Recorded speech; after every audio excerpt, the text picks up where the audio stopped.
y agregamos el Facebook M40, donde podés encontrar todos los micros que vos haces aquí los viernes, toda la información del gimnasio, y aprovechá que termina el mes de julio la promoción 2x1, paga 1 y entrenan 2. Así que Guido, ahora el micro todo tuyo.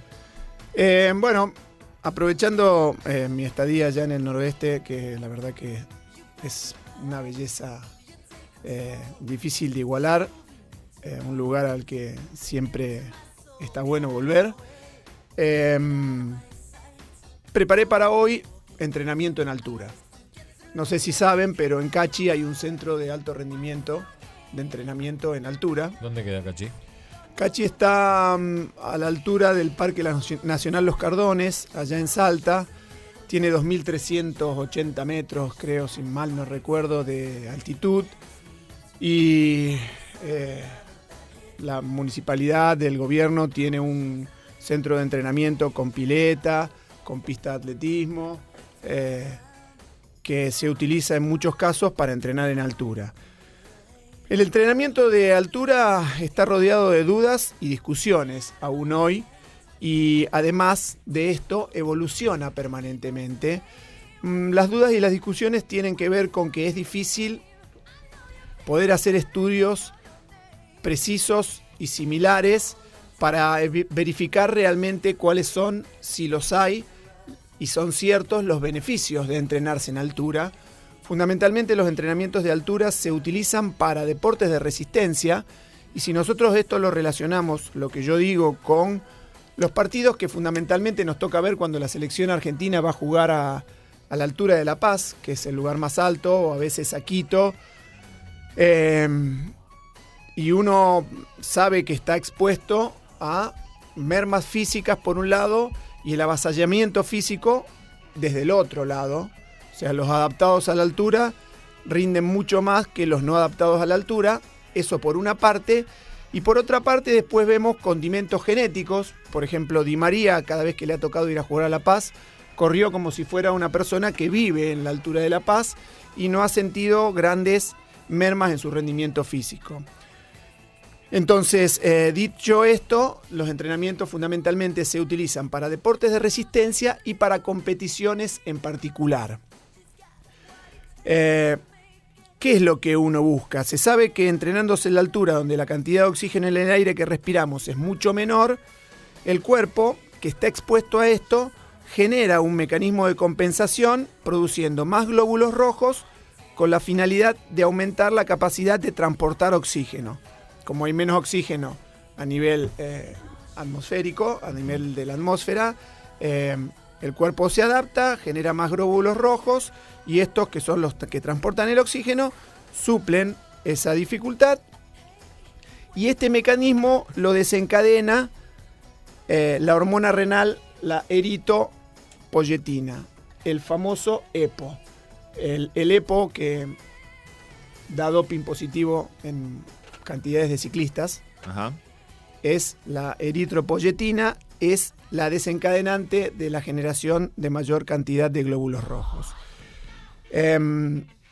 No todo es mágico entrenando en altura, tiene muchas dificultades. No todos los individuos se benefician, por esto que decíamos, de la genética. Algunos necesitan, para obtener beneficios, trabajar a más altura, otros trabajar a menos altura. Y la altura, medianamente todos lo sabemos, tiene dificultades fisiológicas, y algunos individuos no lo soportan y desisten de entrenar en altura. Es muy importante para aquellos atletas que van a entrenar a la altura los controles nutricionales. ¿Por qué? Porque en la altura el metabolismo basal se ve aumentado, básicamente. La semana pasada hablamos de lo que era el metabolismo basal, y entonces refrescamos qué es la cantidad de energía que necesitamos para estar quietos todo el día. Bueno, ese metabolismo basal y poder vivir, digamos, estar quietos todo el día y poder vivir, ese metabolismo basal en la altura se ve aumentado porque inicialmente aumenta la frecuencia cardíaca del individuo que va a la altura, y ese aumento del metabolismo basal, que está entre 100 y 200 kilocalorías, genera una necesidad de suplir ese aumento con una mayor ingesta. Pero ¿qué pasa? En la altura se pierde el apetito. Las personas que van a la altura tienen menos ganas de comer, la digestión se ve dificultada y entre las menos ganas de comer y la de digestión dificultada, el individuo consume menos calorías a través de los alimentos y a veces se produce un proceso que es el catabolismo que provoca la pérdida de masa muscular. Si a este lo sumamos que a más altura hay menor temperatura, lo cual nos lleva a que el entrenamiento genere más estrés, ponemos al sistema inmune en un lugar comprometido y tenemos que estar seguros que si llevamos a un atleta a entrenar en esas condiciones debe estar en perfecto estado de salud. Cada 100 metros 1 grado, decimos. Para 100 metros 1 grado. Aparte de la merma de la humedad, lo cual hace que el aire sea más difícil de respirar, mayores problemas ventilatorios. Entonces, todo eso hace un cóctel bastante complejo. La altura genera deshidratación, por lo cual hay que estar muy atentos a el consumo de líquidos, de jugos de fruta, muchos jugos de fruta, y mantener eso muy a raya. Por otro lado, hay que controlar muy bien las tasas de hierro. ¿Por qué? Porque el hierro es el mineral responsable en el transporte de oxígeno. Y no sirve tener más glóbulos rojos si la hemoglobina no está completa. Uh-huh. Entonces, vamos viendo que todo es un asunto. Se sugieren alturas de entrenamiento entre 1.500 y 2.500 metros. Y aproximadamente necesitamos 3 semanas de entrenamiento para lograr las adaptaciones y los días de entrenamiento necesarios para generar este mayor número de glóbulos rojos. ¿Para qué? Para que cuando volvamos al llano y tengamos un mayor número de glóbulos rojos que transporten oxígeno, con el exceso de oxígeno que vamos a encontrar en el llano, ese exceso de glóbulos rojos, valga la redundancia, los transporte y nos ponga en un lugar de beneficio. Te hago una pregunta. Cuando los planteles van a jugar a la altura de La Paz o Quito, que vos hiciste referencia, siempre se baraja como alternativa la chance de llegar horas antes del partido y que los jugadores jueguen, como para evitar ese impacto que te impone adaptarte con mucho tiempo con el cual vos no contás.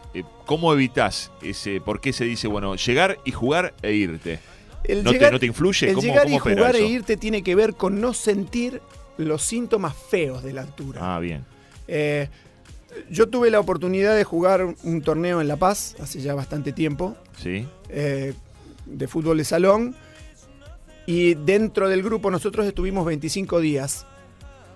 Creo que fueron 22, 23 días previos a la competencia, más bien. La competencia. Tuvieron tiempo de adaptarse. La adaptación es relativa. Equipos como Bolivia o como Colombia, que venían trabajando más en la altura, nos sacaron mucha ventaja. Pero volviendo a lo que vos decías, yo por ejemplo no tuve nunca un dolor de cabeza, no tuve problemas estomacales. Hubo un montón de compañeros que les dolía la cabeza, no podían dormir de noche. Juega lo psicológico también, además de lo concretamente. Seguramente orgánico. No solo lo fisiológico, sino también la predisposición que uno tiene y cómo se adapta. La diferencia no se hace a frecuencias cardíacas bajas. Uh-huh. Frecuencia cardíaca baja, un atleta entrenado trota tranquilamente. El problema es a frecuencias cardíacas altas. Entonces, esto que vos decís, ¿por qué llegan un ratito antes? Para no tener dolores de cabeza, para no sentir problemas estomacales. Claro. Juegan y se van. Claro. Pero el efecto de la altura se siente. La merma es imposible de evitar. Volviendo a lo que decía, Di María corre como si fuera de altura. Uh-huh. Y hay otros que no pueden mover las piernas. Claro. Por lo cual, la adaptación es importante. Y para cerrar, la idea es que hoy en día existen en el llano posibilidades de reemplazar la altura por máscaras que se ponen para minimizar el ingreso de oxígeno al circuito y cámaras hiperbáricas que simulan la presión de la altitud. Así que bueno, no hay nada probado, los estudios se siguen llevando adelante, cada vez hay más gente que opta por algunas de estas cuestiones, pero recordemos, deporte de resistencia y eventos particulares. Vuelvo al llano, necesito unos días de readaptación, hago mi competencia y me olvido de lo que hice porque ya quedó borrado. Después de 14 días, entre 7 y 14 días, esos efectos se vuelven desaparecen, digamos. Perfecto, Guido, clarísimo. ¿Nos reencontramos el viernes que viene? Un gusto, muchachos. Nos reencontramos el viernes que viene y que tengan buen fin de semana. Bueno, buen fin de semana. Ya la semana que viene estaremos con con regreso. Pablo. Sí, con Pablo, Dios mediante, aquí en nuestro programa. Y nos contará de su experiencia. Por supuesto. ¿Habrá entrenado algo? ¿Entrenar para qué? Cerramos, presentamos a Guido Pérez en el cierre.